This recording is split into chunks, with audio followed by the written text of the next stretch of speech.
Thank you భయ్యా. BJP బద్ధశత్రువుగా చూస్తుంది. ఇది లోకానికి అందరికీ తెలుసు. ఇప్పటికే అనేక రకాల ఇబ్బందులు పెట్టి అసలు బీఆర్ఎస్ పార్టీనే నామరూపాలు లేకుండా చేయాలి, ప్రాంతీయ పార్టీలను ఖతం చేయాలనేటువంటి ఉద్దేశంతో బీజేపీ పనిచేస్తున్నది. వాళ్ళ స్వయంగా మొన్నటిదాకా రాష్ట్ర అధ్యక్షునిగా ఉన్నటువంటి బండి సంజయ్ ఏ రకమైన మాటలు మాట్లాడిండో, ఒక ముఖ్యమంత్రిగా ఉన్నటువంటి కేసీఆర్ను కూడా ఎంత ఘోరంగా మాట్లాడిండో, ఎన్ని విధాలు ఇబ్బందులు పెట్టిందో మీరు చూసింది.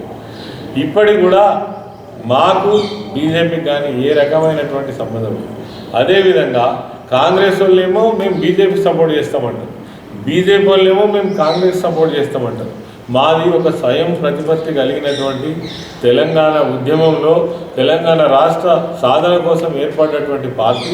దానికి అనుగుణంగానే రాష్ట్ర ప్రయోజనాలే ప్రధానంగా, రాష్ట్రం యొక్క అభివృద్ధే ప్రధానంగా, రాష్ట్రం యొక్క ప్రయోజనాలకు బీజేపీ కావచ్చు, కాంగ్రెస్ కావచ్చు, ఎవరు భంగం కలిగించినా, ఎక్కడ ఇబ్బంది పెట్టినా, ఇక్కడ ఉన్నటువంటి ప్రజలను, రైతులను ఎక్కడ ఇబ్బంది పెట్టినా దాన్ని ప్రశ్నించేటువంటి స్థానంలో బీఆర్ఎస్ పార్టీ ఉంది.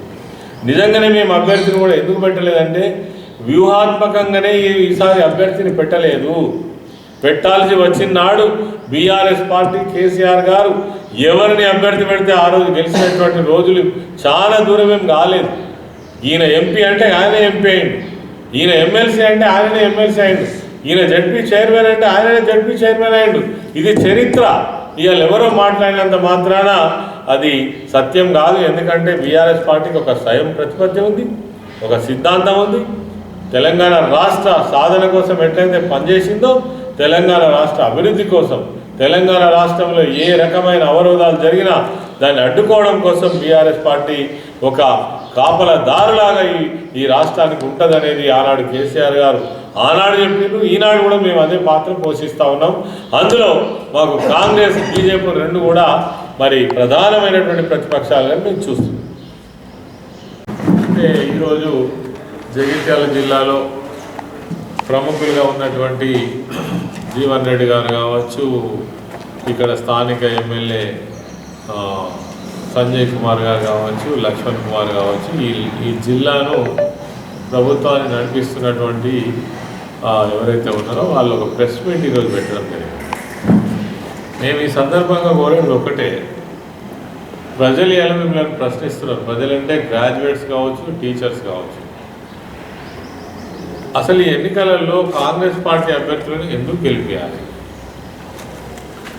15 నెలలు గడుస్తున్నప్పటికీ కూడా మీరు నిరుద్యోగులకు ఇచ్చినటువంటి ఏ ఒక్క హామీనన్నా అమలు చేసిండ్రా? ఏ నిరుద్యోగం అడగకున్నా మీరు ఎన్నికల సమయంలో ఓట్ల కోసం, అధికారం కోసం సంవత్సరానికి 2 లక్షల ఉద్యోగాలు ఇస్తామని అబద్ధాలు ప్రచారం చేశారు.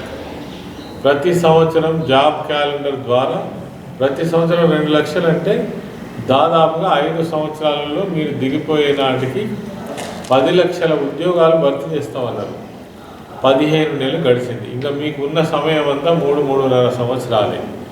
మరి ఇప్పటి వరకు మీరు భర్తీ చేసినటువంటి ఉద్యోగాలు ఎన్ని? తర్వాత మీరు జాబ్ క్యాలెండర్ ఇప్పటి వరకు ఎందుకు రిలీజ్ చేయలే? నోటిఫికేషన్లు ఎందుకు ఇయ్యలే? డిఎస్సిని ఎందుకు ఇప్పటి వరకు ప్రకటన చేయలే? తర్వాత మీరు బాగా గొప్పలు చెప్పుకొని మేము ఇచ్చిన ఉద్యోగాలను చెప్పుకునేటువంటి ఉద్యోగాలు ఏవైతే ఉన్నాయో, ఆనాడు కేసీఆర్ గారు ఇచ్చినటువంటి నోటిఫికేషన్లు ఏవైతే ఉన్నాయో 30,000 పైచిలకు ఉద్యోగాలు, వాటినే ప్రొసీడింగ్ కాపీస్, అపాయింట్మెంట్ లెటర్స్ ఇచ్చి మేము ఇచ్చినామని చెప్పుకునేటువంటి దుస్థితి. ఇది మేము మాట్లాడుతున్న మాట కాదు. అనేక మంది నిరుద్యోగులు వాళ్ళు చాలా సందర్భాలలో సోషల్ మీడియాలో వాళ్ళు చెప్పిన మాటనే నేను చెప్తున్నాను. అదేవిధంగా అడపా అక్కడక్కడ డిపార్ట్మెంట్లలో ఇచ్చినటువంటి ఉద్యోగాలు ఏవైతే ఉన్నాయో, మరి తిప్పి కొడితే ఒక 5-6 వేల ఉద్యోగాలు ఇచ్చి మేము చాలా ఉద్యోగాలు ఇచ్చాము, 95% ఉద్యోగాలు ఇవ్వడం అయిపోయింది అని చెప్తున్నారు. ఇంతకంటే మోసం దగా ఇంకొకటి ఉంటుందా? నిరుద్యోగులను ఇలా గ్రాడ్యుయేట్స్ను మోసం చేయడం తప్పితే దీన్ని ఏమంటారు? ఈ గ్రాడ్యుయేట్సే ఇలా క్వశ్చన్ చేస్తున్నారు. బీఆర్ఎస్ పార్టీ తరఫున మేము గ్రాడ్యుయేట్ల పక్షాన మేము ప్రశ్నిస్తున్నాం. అసలు ఎందుకు వేయాలి? కాంగ్రెస్ పార్టీకి ఎందుకు వేయాలి? ఈవెన్ బీజేపీ పార్టీకి కూడా ఎందుకు వేయాలి? వాళ్ళు కూడా కేంద్రంలో అధికారంలోకి వచ్చిన తర్వాత ప్రతి సంవత్సరం మేము కూడా 2 లక్షల ఉద్యోగాలు ఇస్తామన్నారు. 12 సంవత్సరాలు అవుతుంది అధికారంలోకి వచ్చి. బీజేపీ పార్టీ కూడా ఈ రాష్ట్రంలో ఉద్యోగ అవకాశ కల్పనలో ఎక్కడైనా చొరవ చూపించిందా? ఉంటే అది ఏంది సమాధానం చెప్పాల్సినటువంటి బాధ్యత ఏది గ్రాడ్యుయేట్స్కు సమాధానం చెప్పే బాధ్యత ఇలా కాంగ్రెస్ ప్రభుత్వంలో ఉన్నటువంటి ప్రముఖులకు, బీజేపీ పార్టీలో ఉండి ఇక్కడ నుంచి ప్రాతినిధ్యం వహిస్తున్నటువంటి వాళ్ళకు కూడా బాధ్యత ఉన్నది. ఇది చెప్పినాక మీరు ఓట్లు అడగండి. ఎందుకు ఓటేయాలి? మీకు అసలు ఎందుకు గెలవాలి? మీరు డబ్బులున్న అభ్యర్థులను పెట్టినందుక? రేపు మీ అభ్యర్థులు గెలిస్తే, ఎమ్మెల్సీలు గెలిస్తే వాళ్ళకి ఏమన్నా ప్రయోజనం చేకూరుతుందా?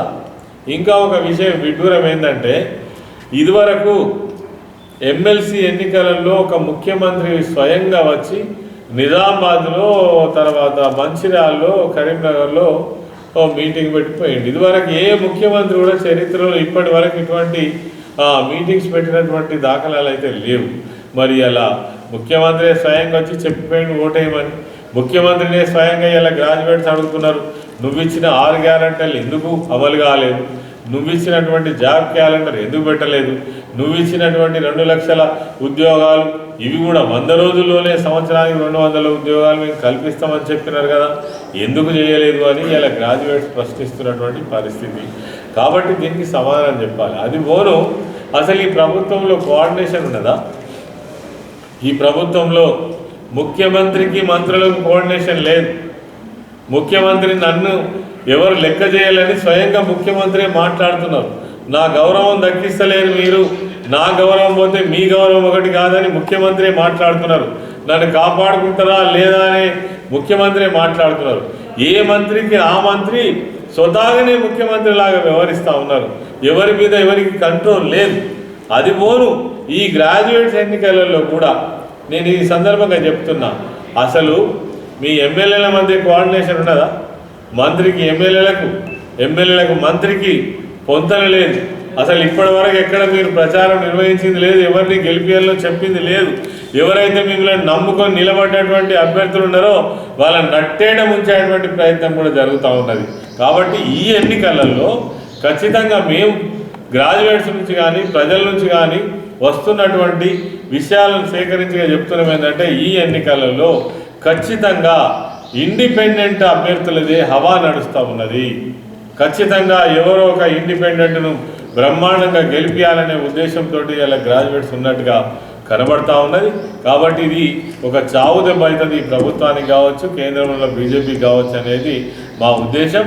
ఇవాళ మీరు ఏదైతే ప్రెస్ మీట్ పెట్టి రిక్వెస్ట్ చేసిందో దానికి అర్థం పర్థం కూడా లేదు. ఎందుకు మీ రిక్వెస్ట్ ఎవరు గౌరవించాలి, ఎందుకు గౌరవించాలి? ఈ ఎన్నికలలో మీ మాట విని ఎందుకు ఓటేయాలనేది ఇలా గ్రాడ్యుయేట్స్ ప్రశ్నిస్తున్నటువంటి ప్రశ్న.